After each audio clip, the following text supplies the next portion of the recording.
Hey guys, before we get into the video, I just want to say thank you for all the support and make sure to like and subscribe, turn on those post notifications so you never miss a video. You better enjoy it. YouTube, what's going on? It's your boy back at it. And today we are going to review and critique this tier list that I saw on Twitter that's been popping up because every time there's a tier list, everyone needs to discuss about it. So we're going to talk about it. So this, if you don't know, this is Kichi Palma's tier list. He's a Zangief player, a very good Zangief player from Japan. He made Capcom Cup 2019 and made Evo that year. He did a lot of stuff that year. He released a tier list recently, about like a couple hours ago, I believe, or a day or so ago. We're going to review this. We're going to talk about it and everything. So let's get into meat and potatoes. So right off the bat, he got his top four. The S tier, the best of the best, is Cammy, Rashid, Colleen, and Yuri. All right. Now I do agree with three of them: Cammy, Rashid, and Yuri. Those are probably like some of the strongest characters in the game at the moment, mainly because V-Shift doesn't really hurt them per se. Exactly, they are very good defensive and offensive capabilities, and they can make comebacks. They can do all the classes stuff, Street Fighter 5 and 10s. They have really got strong V-triggers, strong normals, anti-airs, all the jazz. And they may have like maybe one or two losing bad matchups, if even. And 9 times out of 10, they go even with most of the cast. They don't even probably have bad matchups. Colleen, though, is kind of interesting considering she got a little bit toned down, but she's still very good. She's still pretty good. Like, her V-trigger 2 is still 2 bars, and it may deplete now from like normals, but she's still overall a good character, although she does have some bad losing matches like fireball characters. I'm really curious as to why you put her top 3 if we're going this by order, but overall in general top 5, you know, it's because top 5 is kind of like the standard. So I'm really curious why he did that. A tier, now A tier is where like pretty much nearly every character is in. He got Chun-Li, Poison, Vega, Rog, Seth, Juri, Zek, bro. He got 80% of the cast there. A lot of this I agree with, except for Vega, Sagat, and maybe Juri. I think those are the 3 that I kind of don't agree with, me personally, because I think they kind of have limitations to what they can do, like those 3. And Vega stems from, again, not having reversal super at anything. He's kind of like very weak on defensive options. V-Shift may have helped, but still he's like he still has his tendencies like to break down, and like every Vega tends to play him very, not necessarily recklessly, but they tend to go a little bit wild. And if you've seen online Vegas, you know what I mean.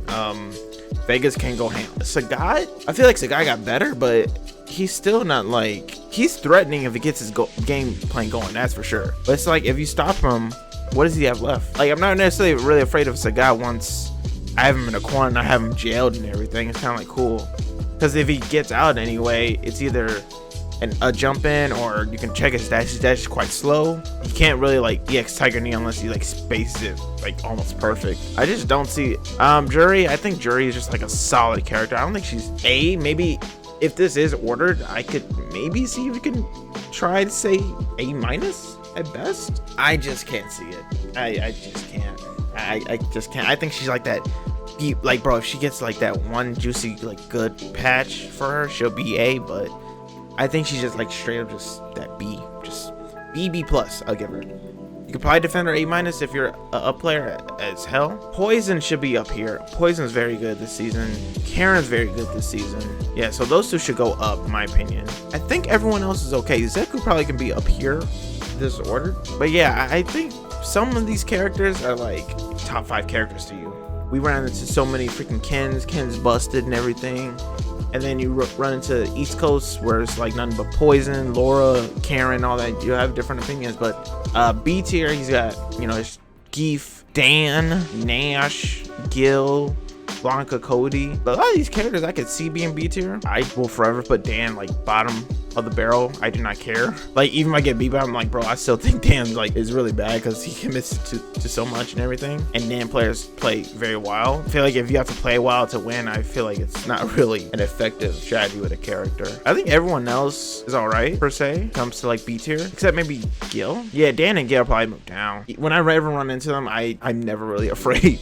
I'm just like, okay, it's Gil and Dan. I know you're gonna do something crazy. It's either something crazy or something stupid, or a little bit of both. Not sure which one it'll be. Moving on to C tier, chat. He has Alex in there, Honda, Nakali, Ibuki. Bro, Ibuki C tier. Shine was right all this time. Ibuki is C tier. Bro, he plays C tier characters. It was connecting. C tier, I don't think you can even say like unplayable. I'm not sure if you guys think any other thing, but like, let me know what you think. Do you think anyone in this game is really just like unplayable? Like, you cannot play them? Too many bad matchups. They suck. Everything's bad about them. But like, no one in this game is quote unquote unplayable. Like, season one was definitely heavily played for certain characters. Season 2, same thing. But right now, I think the game is very good where it's at. Like, to be considered like here, you should don't ever take it personal. Like, I never take tier list personal because I always know it's opinionated and people think how they want to think. It's perfectly fine. I've seen tier lists where Juri is like bottom 5, and I've seen tier lists like this where she's up here, and I'm like, the fact that we have this fluctuation of like how things are working is very good as a consumer and a video game and everything, because it just shows you like the game is so different than when it once was. I think Honda's a bit better. Like, I want to swap out Honda for Nakali. I'm talking about Honda for Dan and Nakali for Gil, and maybe Alex goes up here. That's the thing about this game. It's so hard to say like who's technically bottom 5, who's really bottom 5.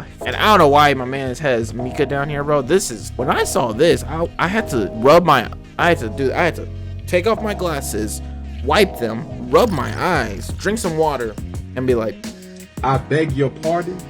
I had to enhance that thing, bro. My man said Mika D tier. That had better be a troll, bro. Because the game is very different now with V shift, especially with grapplers. And she really just D tier solely because of that. If she makes the right guesses, it's kind of like GG's. If she doesn't, it's like, cool, you get another chance to survive. But I feel like Mika's still Mika, you know? I feel like Mika's never gonna like change. She never really gets buffed or nerfed per se, like to crazy lengths. But it's like a grappler. She just grabs you, really. I don't know. It's like some characters, they don't choose to buff or nerf that much. They don't really address anything about them. They just like, here's a little bit something. I did not like that Mika being D tier. I'm actually kind of triggered by that. I'm like, bro, what the hell? I beg your pardon. Like, my man has really put Mika D tier out of all characters. But yeah, I think this tier list, obviously it's opinionated, it's his opinion. This tier list is definitely interesting to see where the game's going, because if we have the game going like this where a lot of the characters are anywhere from like S to B, it's pretty good. Eventually we may even have a tier list where it's only like S to B, like that's it. Even if you're bottom like something, you're still good. Like, we may have to do that, because I know a lot of more combat players and other games where it's just like there's no F or D tier or C tier. It's sort of like you're either good or you're great in the game. It's one or the other. But yeah, let me know what you guys think about this tier list. Do you think it's trash? Do you think it's good? Do you think Juri 5 is going in a good state with the way this is going? Let me know. And yeah, see you guys in the next video.